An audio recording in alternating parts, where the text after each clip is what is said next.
empiezo clases, niños, quiero que se vayan afuera.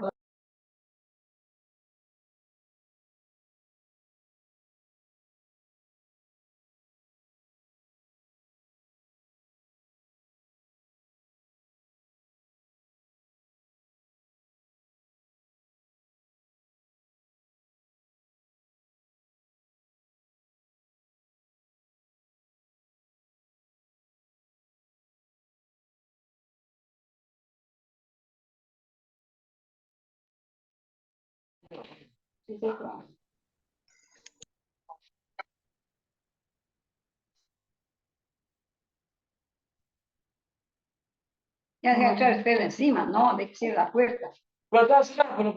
Pero igual, En la pues, escalera, ¿sabes? medio se le abre y ya el perro entra, pues.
No me crees.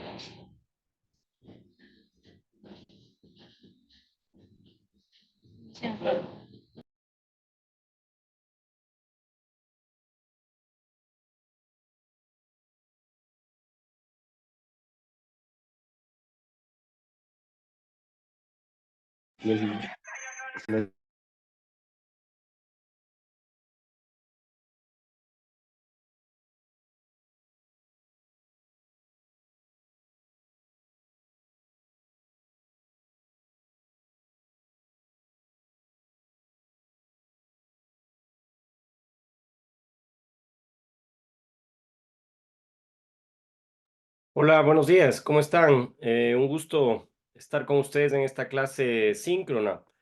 De acuerdo a la planificación de esta semana 13, la clase asíncrona, que es la que mayor porcentaje de horas tiene, la grabamos y la subimos. Quiero iniciar en esta mañana, por favor, a ver si responden. Cristian Andrés Alarcón está. La asistencia estamos tomando. ¿Está Cristian? No. Yomaira Lorena. Presente, buenos días. Buenos días. ¿Está María Fernanda? Dayana Licol. Presente, buenos días. Buenos días. ¿Está Paola Joana?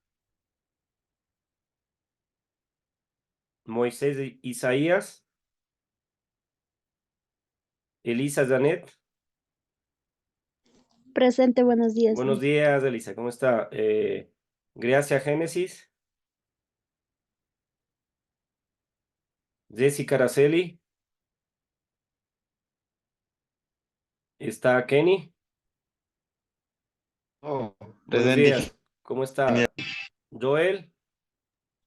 Presente, bueno. Joel Moisés, ¿no? Gladys Alexandra.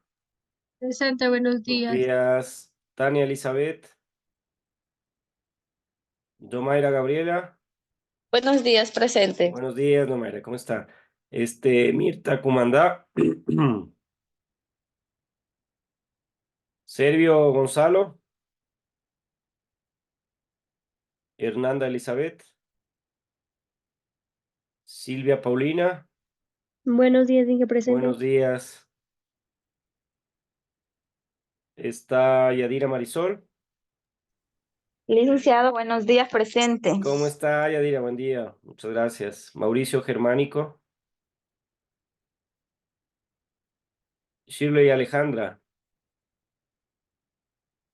Stephanie Lisbeth. Josué Emanuel. María de los Ángeles. Presente, ingeniero. Buenos días. Sadi Mercedes.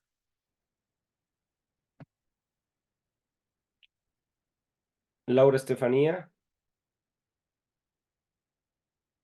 William. Buenos días, Inge, presente. Hola, buen día, Laura. ¿Cómo está? William Armando.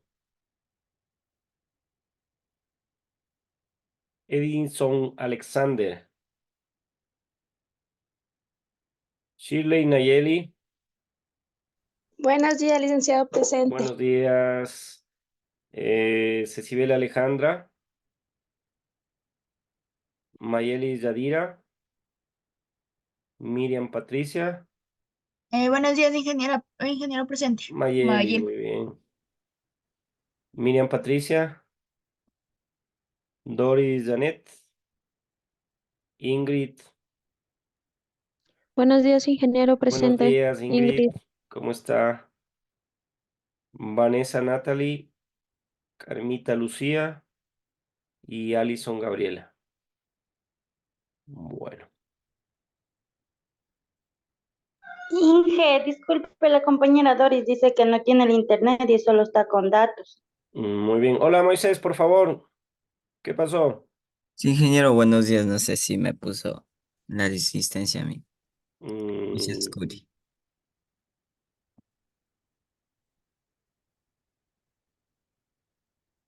eh,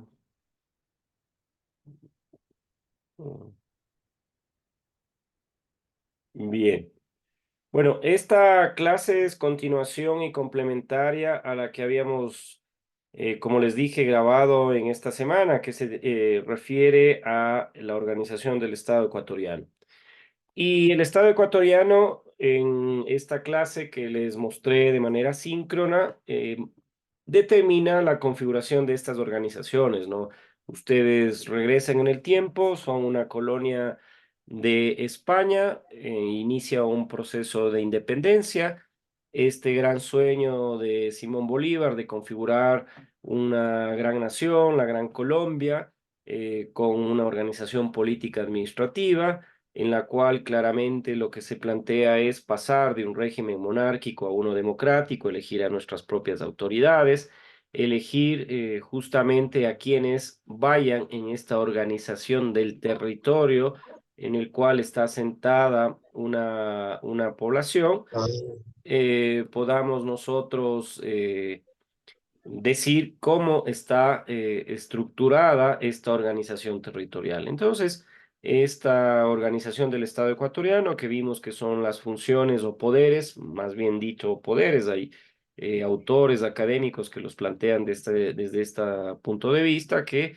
son poderes, un poder ejecutivo, que es el jefe de gobierno y el jefe del Estado ecuatoriano elegido de manera democrática. Tenemos un órgano legislativo o el poder legislativo que es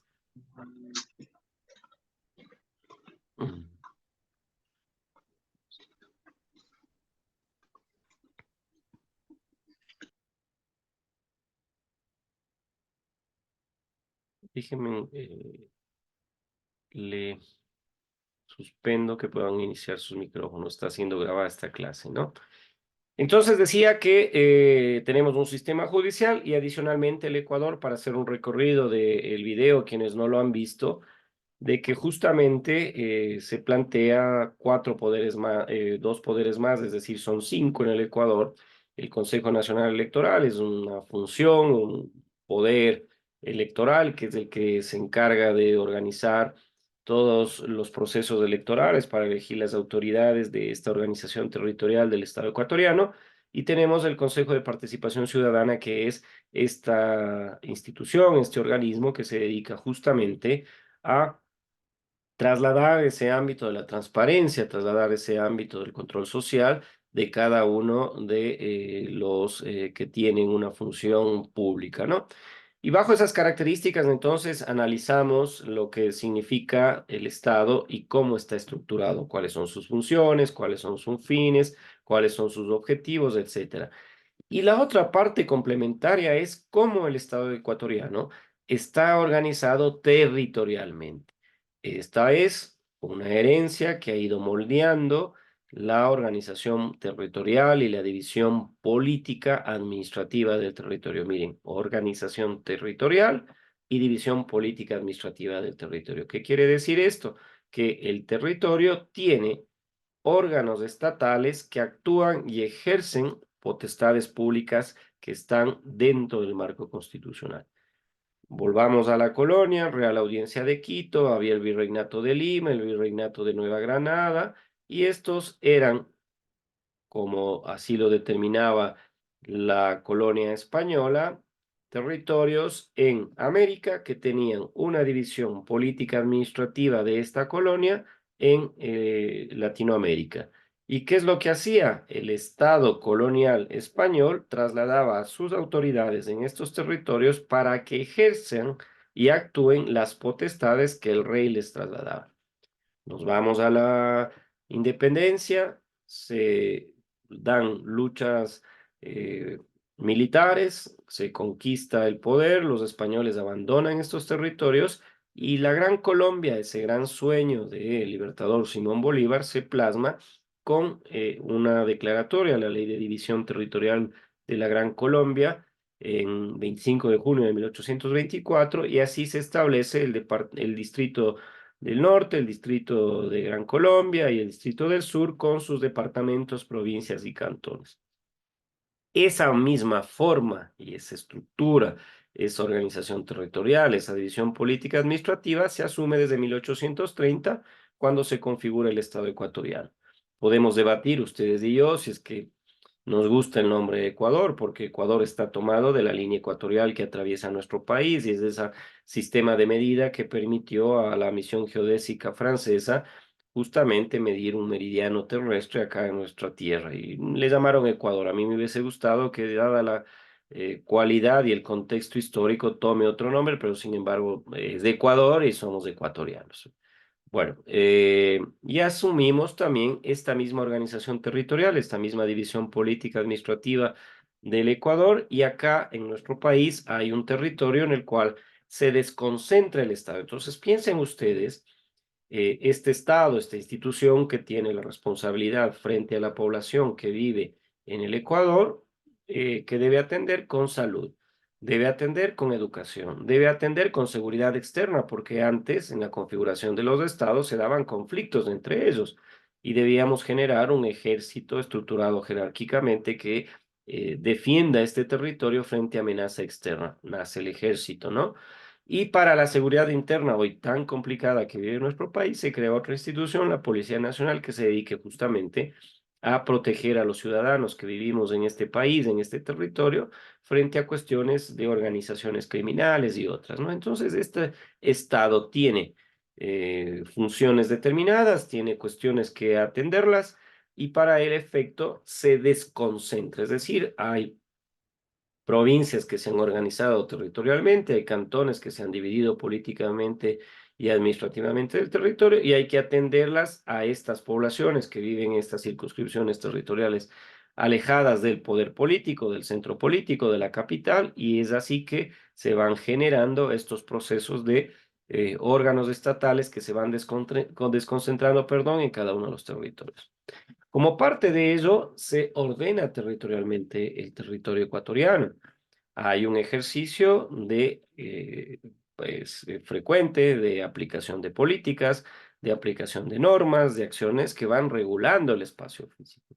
Entonces, este ejercicio de políticas, de normas y acciones son justamente las que ordenan el territorio con una premisa de que en este desarrollo territorial cada una de estas organizaciones debe ejecutar políticas, debe ejecutar acciones que se orienten a generar bienestar en la población, a mejorar las condiciones de vida de la población y en definitiva a permitir que el Estado ecuatoriano tenga esta posibilidad de entender de que existe una organización territorial, una división política administrativa en la cual existen en nuestro territorio órganos estatales que actúan y ejercen potestades públicas constitucionalmente, existen procesos de ordenamiento territorial con el ejercicio en el cual se aplican políticas, normas y acciones que regulan el espacio físico y existe un desarrollo territorial en el cual se ejecutan políticas, se ejecutan acciones que van orientadas a la generación de riqueza y a mejorar las condiciones de vida de la población.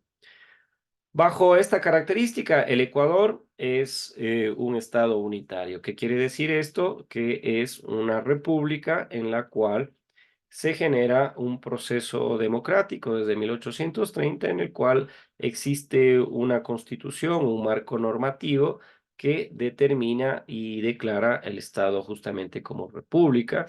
Tiene un monopolio legislativo, es decir, hay un Congreso Nacional antiguamente, hay una Asamblea Nacional actualmente, que es quien promulga, expide las leyes que tengan que ser aplicadas en nuestro país, y habla de un Estado unitario porque cuando ustedes recordarán, San Martín, libertador de Argentina, lo que hoy se llama Argentina, era el Virreinato de la Plata, conquista y libera esos territorios, a Chile, etcétera. Viene acá al Ecuador, a Guayaquil, y se reúne con Simón Bolívar, y se reúnen para justamente analizar y debatir y decir, bueno, hemos independizado a los países de acá de América, a todos nuestros países, ¿y qué hacemos ahora?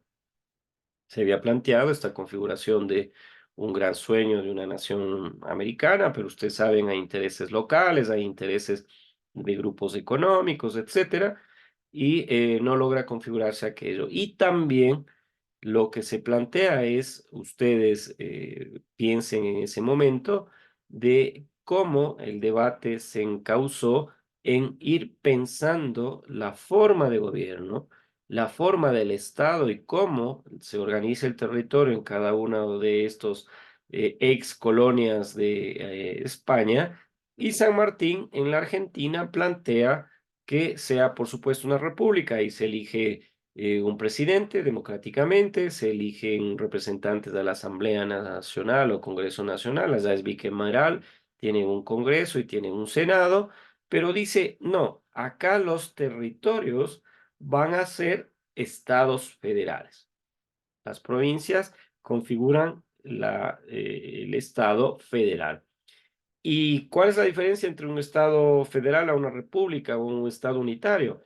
Que cada uno de estos estados, cada uno de estos territorios tiene la facultad de generar su propia constitución, tiene la facultad de tener su propia función u órgano legislativo, tiene su propio gobernador, que es el representante electo democráticamente en ese territorio y también judicial. El Estado federal argentino, el Estado federal brasilero, el Estado federal estadounidense, se configuran bajo esa premisa de que cada una de las provincias, cada uno de los estados federales elija su gobernador, es la máxima autoridad del Ejecutivo allá en esas provincias argentinas, en esos estados norteamericanos, en esos estados federales brasileros, a diferencia de acá que el gobernador es designado por el presidente de la República y cumple funciones representativas, más no de toma de decisiones. Allá no, los gobernadores tienen esa función ejecutiva y es la máxima autoridad en el Estado federal en este tipo de estados.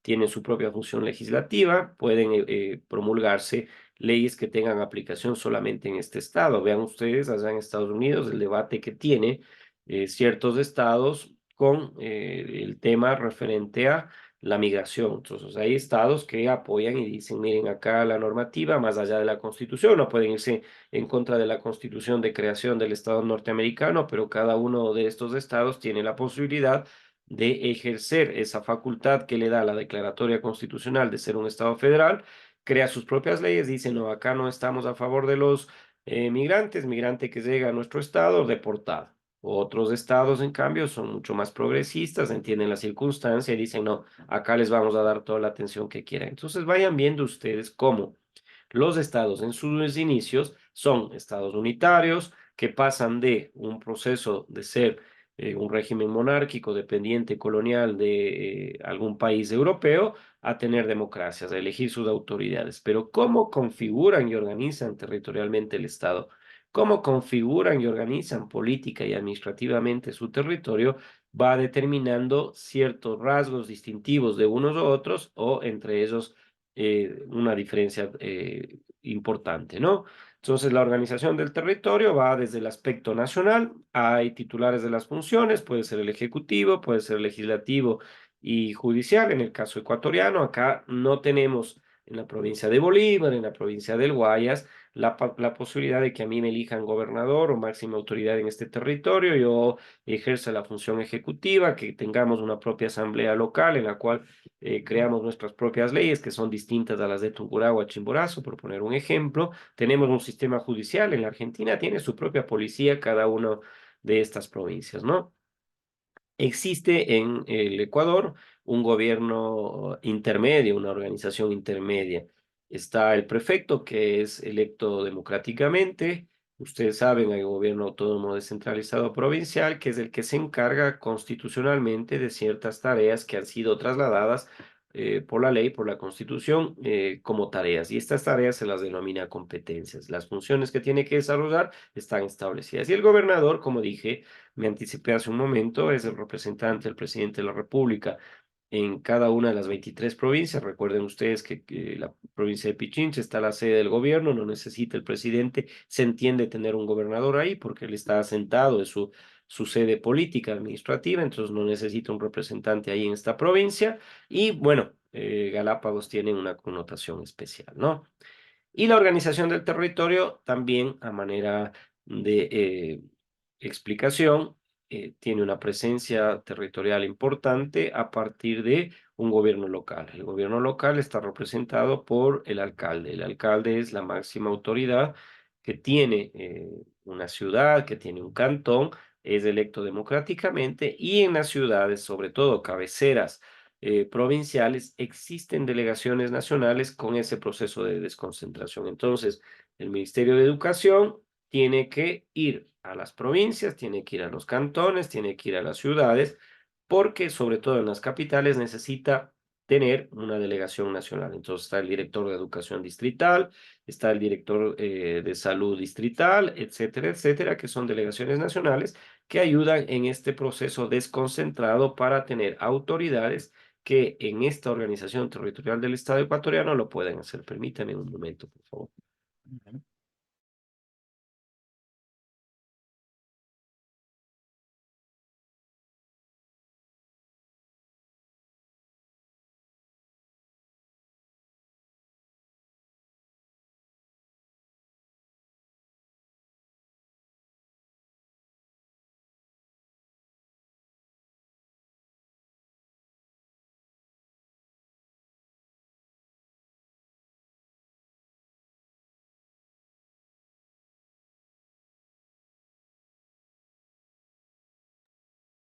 Bien, vamos a la organización política administrativa. Entonces, en el Ecuador, ustedes saben que existe una determinación a partir de la Constitución del 2008, en la cual se establece que la organización política administrativa en el territorio ecuatoriano esté determinada por una provincia, esté determinada por un cantón, por una parroquia, en la cual se cumple dos finalidades principales, ¿no?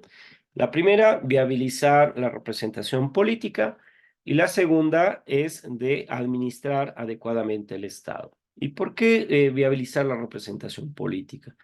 Porque necesitamos que esta provincia esté administrada por una autoridad. Y esta autoridad es el prefecto a partir de la configuración de un consejo provincial.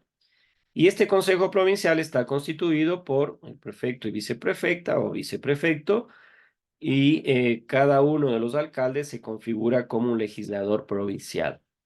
Adicionalmente, en esta organización política administrativa se eligen de todos los miembros de los gobiernos parroquiales representantes que vayan a configurar esta representación política a nivel provincial como legisladores, ¿no? Entonces se configura un consejo provincial con el prefecto, viceprefecto, alcaldes de esas provincias, con algunos electos entre ellos, miembros presidentes de los GATS parroquiales.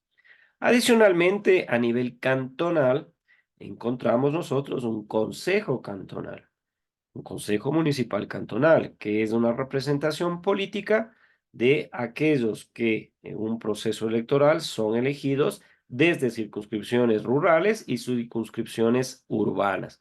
Es decir, de acuerdo a la proporción de votación que tiene el sector urbano o el sector rural, se emite una ecuación para saber cuántos son los miembros del Consejo Municipal Cantonal y estos electos en esa proporción tanto del sector rural como del sector urbano.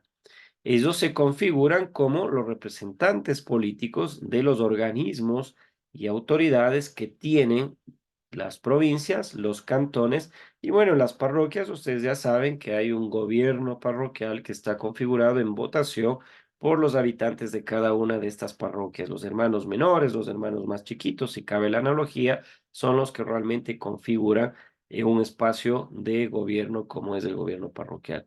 Y la administración del Estado, como ya lo hemos mencionado, tiene bajo esta organización política administrativa que pueda trasladarse a estos territorios la posibilidad de que el Estado también asista a estos territorios, asista a estas provincias, asista hacia estos cantones y parroquias para cumplir con los fines que tiene el Estado. El Estado, entiendan ustedes, que mañana van a ser contadores, mañana van a ser auditores de estas instituciones, seguramente van a formar parte de estas instituciones, tienen fines. Tienen fines, tienen objetivos llamados competencias que tienen que ir cumpliéndose.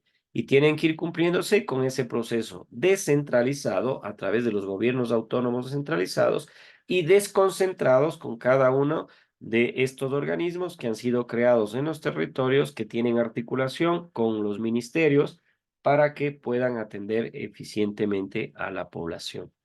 Bajo estas características, se pensó en el 2008, y a mí me gustaba la idea, lo digo abiertamente, de una región autónoma. Este es un modelo, por ejemplo, español. Las provincias se van configurando en regiones autónomas. ¿Y cuál es el requisito de forma que debería tener una región autónoma? El ejemplo que les pongo a ustedes es Ecuador tiene un planteamiento de una región autónoma, varias regiones autónomas en las cuales se configuran a partir de la unión de dos o más provincias que son limítrofes entre sí. Existió el planteamiento de una región 5, no tenía nombre, pero hasta ahora para efectos de planificación se denomina región 5, que está configurada con la provincia de Santa Elena, la provincia de Guayas, la provincia de Los Ríos y la provincia de Bolívar. Todos nosotros configuramos una región autónoma que no tenía el nombre todavía definitivo, pero sí era una región o es una región en la cual todas las provincias limitan una con otra. La población es superior al 5% del país y si solamente Guayas tiene más del 10% de la población total del país que vive en esta provincia. El territorio es superior a 20.000 kilómetros y hay una extensión importante porque Los Ríos y Guayas son provincias que tienen una extensión bastante considerable. Y el fin de estas regiones autónomas era que se quería plantear un equilibrio interregional, es decir, vemos claramente que hay regiones que han tenido procesos de desarrollo humano, procesos de desarrollo de provisión de servicios públicos, desarrollo económico y otros frente a otras provincias que no tienen esa misma capacidad. Pongo el ejemplo de Bolívar. Veía yo, digo, con buenos ojos que se configure esta región en la cual la provincia de Bolívar, en donde está sentada la Universidad Estatal de Bolívar, tiene lamentablemente pobreza bastante importante en su población porcentualmente, tiene lamentablemente indicadores de provisión de servicios básicos, agua potable, alcantarillado, y otros, si lo ponemos comparativamente con Quito, Pichincha o con Tungurahua, una provincia cercana a nosotros, vemos que lamentablemente también tenemos una asimetría, es decir, una distancia importante entre lo que significa atención por parte de estas instituciones de la población en la provisión de agua potable, si ustedes quieren, frente a lo que Guaranda o la provincia de Bolívar y sus cantones ha generado en estos procesos de infraestructura y su construcción, ¿no? Este proceso veía yo que Guayas, por ejemplo, los ríos que tienen capacidades financieras importantes de sus autoridades a través de sus instituciones, que tienen talento humano, que tienen maquinaria, etcétera, etcétera, podía haberse beneficiado la provincia de Bolívar de aquello. No se dio paso, quedó solamente como una propuesta y sigue la misma organización territorial y política que antiguamente existía, ¿no? Y también entre los fines es que, por supuesto, hay una afinidad histórica y cultural. Bolívar siempre ha tenido unas relaciones comerciales históricas desde la época colonial con Guayaquil, con la costa, porque por esta ruta era la ruta obligada para el tránsito de personas y de bienes que se comercializaban en aquel momento. Culturalmente somos muy cercanos a la provincia de Los Ríos, a Guayas, más que a otras provincias. Hay una complementariedad ecológica, una preocupación del sostenimiento de los páramos que existen acá en la provincia de Bolívar, porque el manejo integrado de cuencas muestra que el recurso hídrico se genera, se amortigua, es el término técnico en nuestros páramos, y son nuestros ríos los afluentes de los ríos que irrigan a esa provincia tan fértil como es la provincia de Los Ríos y también a la provincia del Guayas, ¿no? Entonces vean ustedes, esta región autónoma no estaba planteada de una manera en la cual no se tenía en consideración un equilibrio interregional, una afinidad histórica y cultural, una complementariedad ecológica, un manejo integrado de cuencas, que nos permita justamente tocar estos temas de desarrollo conjunto entre provincias. Esto funciona en España, funciona en algunos otros países y se había planteado acá en el Ecuador, pero no fue posible por presión política, como digo, de quienes en ese momento fungían como prefectos, ¿no? Las regiones autónomas, entonces, tenían un procedimiento que era que a partir de los gobiernos provinciales exista un proyecto de creación de la región, es decir, se pongan de acuerdo los gobiernos provinciales a través de sus máximas autoridades, prefecto, viceprefecto y miembros del Consejo Provincial, trasladen este proyecto de ley de creación de la región a la Asamblea Nacional. Esta sea aprobada en 120 días o rechazada. De lo contrario, se entiende la aprobación de una región autónoma. Esto se había planteado dentro del proyecto de constitución, que exista 2/3 partes para negar o archivar este proyecto de ley. Ustedes son contadores, matemáticos muy rápidos. Son 137 asambleístas, las 2/3 partes de los votos son 95, 92. Debe ser aprobada entonces esta ley orgánica de creación de la región autónoma con mayoría absoluta. La preocupación que existía es acerca de la incertidumbre sobre la función del Ejecutivo. Es decir, tiene atribución exclusiva para la modificación de la división política administrativa, pero en este caso se está planteando la posibilidad de que sean los propios gobiernos provinciales, las propias provincias, aquellas que planteen la conformación de una región autónoma, que determinen, por ejemplo, su estatuto de autonomía regional, es decir, el marco normativo que va a regular a esa región autónoma, que, por ejemplo, se tenía que trasladar esta ley de creación de esa región a la Corte Constitucional. Ustedes saben que la Corte Constitucional es esa instancia en la cual se emiten dictámenes, se emiten sentencias, resoluciones que determinan si una ley va en contra de lo que está estableciéndose en la Constitución. Con este dictamen favorable de la Corte Constitucional, se traslada a una consulta popular en la cual también el pueblo que pertenece a esas provincias que están pensando configurar una región autónoma se lo haga o no. Con esta resolución, este dictamen de la Corte Constitucional pasa a una votación de la población, es aprobado en 45 días o no en consulta popular y se eligen las autoridades de la región. Y el estatuto que ha sido planteado como parte del proyecto de ley será la norma que regule a esta región. Entonces vean ustedes cómo lamentablemente se configura un proceso bastante complejo para la creación de una región autónoma. Pasa por cuestiones técnicas jurídicas, pasa por cuestiones de carácter legislativo en la Asamblea Nacional y pasa por cuestiones democráticas electorales. Puede pasar la Asamblea Nacional con su aprobación de las 2/3 partes, puede la Corte Constitucional dar su dictamen y sí procede la configuración de una región, pero votar los guayacenses, los riocenses y decir, no queremos una región autónoma. Entonces, es complicado esto de la configuración de una región autónoma. Cuando ha pasado todo esto, si es que se ha aprobado o no, la región determina su denominación, cómo se va a llamar la región, cuáles son los símbolos que probablemente sean los que se enarbolen en las fechas cívicas, una bandera, un escudo, un himno, cuáles son los principios institucionales de esta nueva región y determinar dónde es la sede. Si es que hablamos de una región que aglutina a las provincias de Santa Elena, Guayas, Los Ríos y Bolívar, hay que decir dónde es la sede de esta región autónoma. Se deben identificar, por supuesto, ustedes que son contadores auditores, cuáles son los bienes que entran a formar parte de esta región, cuáles son las rentas, es decir, los ingresos y los recursos propios que van a tener y qué competencias van a ir asumiendo. El plazo es de 8 años para constituir esta región a partir de esta ley que regula lo que hemos mencionado, un proceso de descentralización, es decir, el Estado cómo le traslada los fines, las metas, las tareas que tiene que realizar y cuáles son las competencias. Las regiones no pueden ser autárquicas, pero dejan de ser periféricas. Entonces, autárquica quiere decir que no es que se configura un satélite geoestacionario que da vueltas a la Tierra, que no tiene nada que ver con lo que el resto del país determina, no. No es periférica, pero tampoco tiene un gobierno que automáticamente se establece como un mini estado dentro del estado ecuatoriano, ¿no?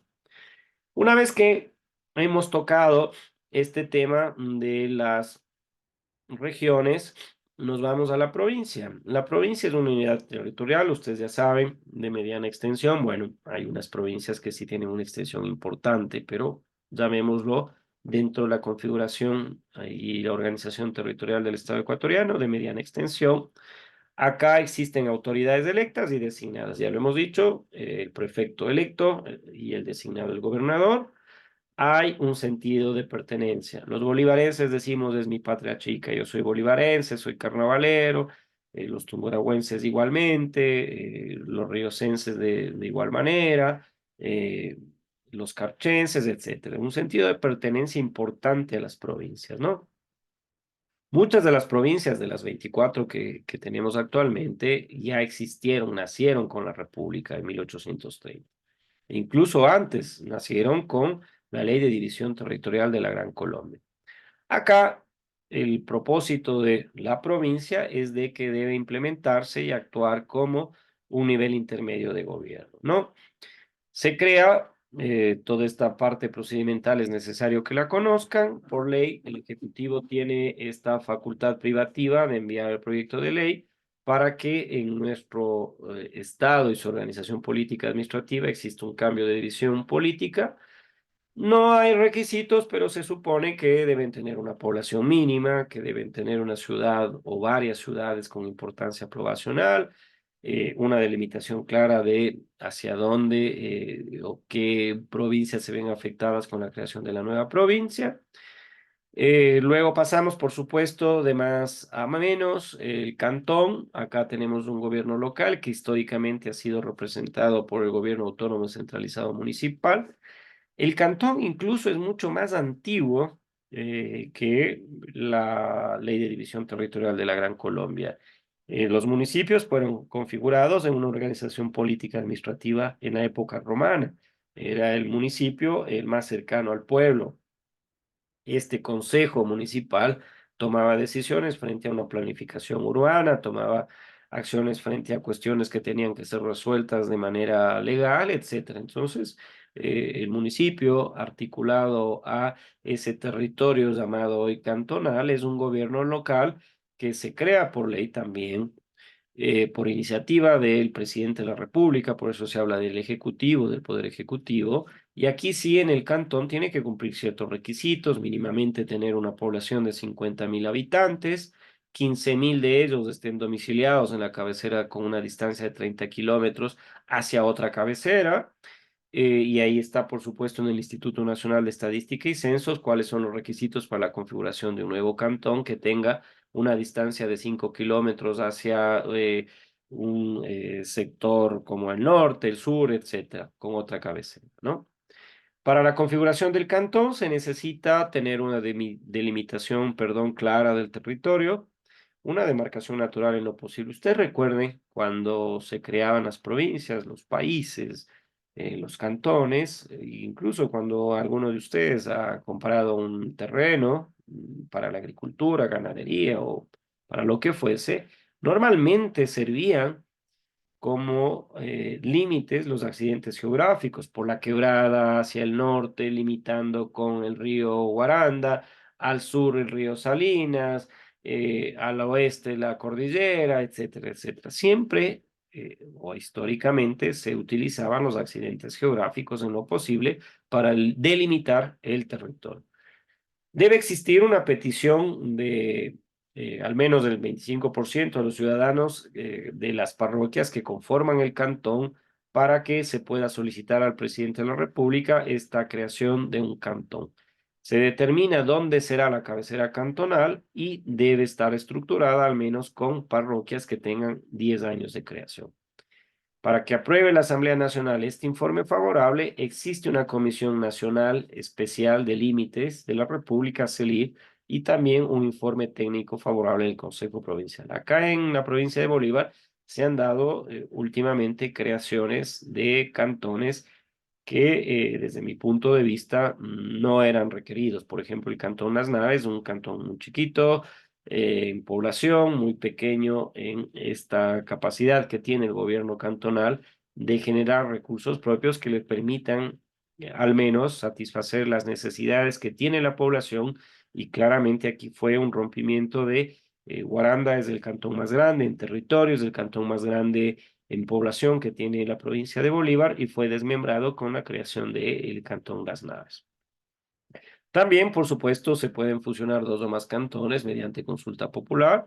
Muchos de estos cantones no cumplen con los requisitos establecidos, pero fueron creados por decisiones políticas. Hay cantones, por supuesto, grandes, hay cantones medianos, hay cantones pequeños, hay cantones que tienen en nuestro país una población o están asentados en un contexto urbano, un 30%, y cantones que están en un contexto rural, un 70%. Hay mayor población que vive en la ruralidad de nuestro país. La parroquia rural, ya conocen, ya saben ustedes, desde el espacio territorial en esta organización territorial más pequeño, está creado por una ordenanza del Consejo Cantonal Municipal. Tiene que delimitarse claramente hacia dónde o cuáles son los límites, cuáles son las cabeceras parroquiales. Está administrado, por supuesto, por una junta parroquial, el gobierno autónomo centralizado parroquial, es una elección democrática que hacen los miembros de las comunidades, de los barrios que conforman estas parroquias rurales en nuestro país, y estas, por supuesto, eligen un presidente y vocales que tienen pertinencia en cada una de las áreas, y se desarrolla de esta manera este gobierno, el más pequeño, el que tiene articulación con el gobierno cantonal, el que tiene articulación con el gobierno nacional y, en definitiva, con las instituciones del Estado ecuatoriano. ¿Qué requisitos se deben cumplir para tener una parroquia rural? Los requisitos de creación claramente son el de que debe tener una población residente no menor en ese territorio a 10.000 habitantes, al menos 2.000 en la cabecera parroquial. Una delimitación detallada. Ustedes ya saben que estas delimitaciones deben incluir la descripción de accidentes geográficos que no implique conflicto con otras parroquias existentes. Y CELIR justamente se creó para eso, porque hay muchas parroquias que se han ido creando, cantones que se han ido creando, provincias que se han ido creando, y lamentablemente cuando van a delimitar un territorio que está limitado con otra provincia, otro cantón, se ve que tienen justamente estas dificultades. La iniciativa debe nacer de la ciudadanía con al menos el 10% de los ciudadanos, debe existir un informe técnico del gobierno cantonal o distrital para el efecto, y cuando quieren crear ustedes el día de mañana una parroquia que colinde, que tenga límites con Colombia, con Perú, ahí sí se requieren informes técnicos de ministerios correspondientes, ¿no? Ministerio de Defensa, Ministerio de Gobierno, etcétera, etcétera. En la historia del Ecuador, en la evolución histórica que tiene su población y esta organización política, administrativa y territorial, han existido casos y fenómenos muy importantes que hay que decirlos también. Han existido parroquias que tenían una población superior al cantón. Por ejemplo, Santo Domingo de los Áchilas era inicialmente una parroquia, fue elevado luego a cantón. Incluso después de ser cantón, tenía un territorio y una población superior a varios cantones que configuraban justamente la provincia de Pichincha, y finalmente se inició un proceso para que se cree esta provincia. De esta manera, vean ustedes cómo una población, una organización política administrativa desde parroquia terminó siendo hoy provincia, justamente por esa capacidad de ir creciendo su población, de ir creciendo en territorio, de tener una importancia específica, y esto permitió, por supuesto, la creación de una provincia muy importante en nuestro país.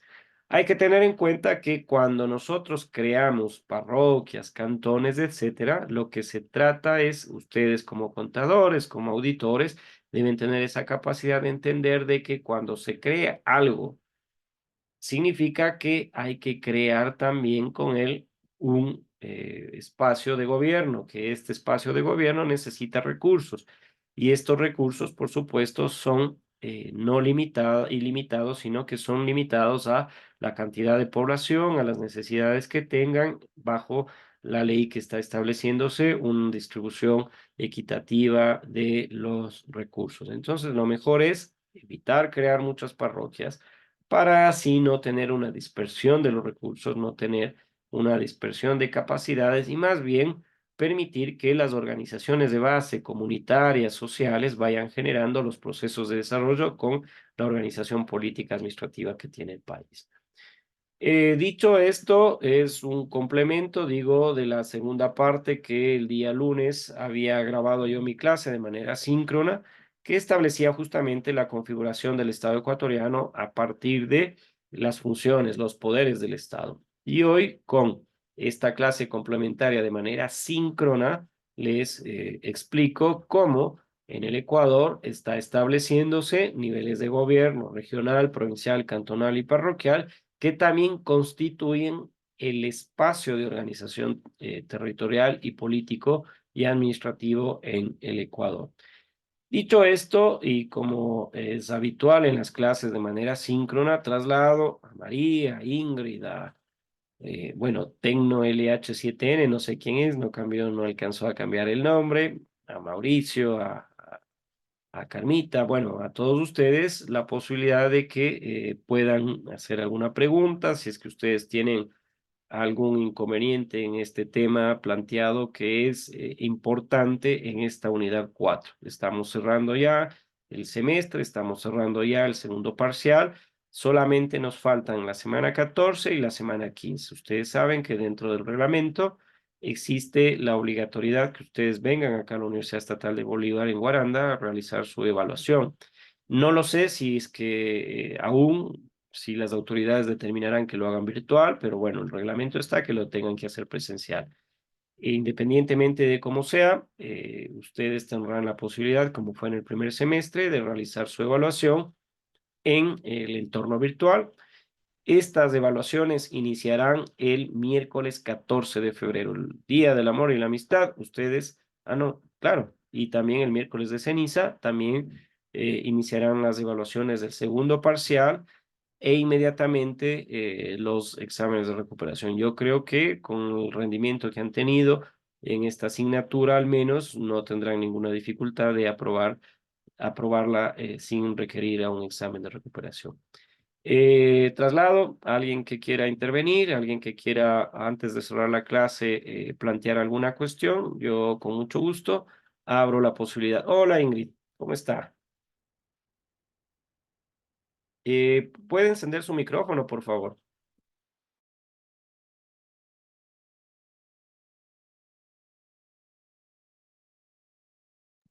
Ingrid, ¿puede encender su micrófono? Está levantada la mano. Miriam.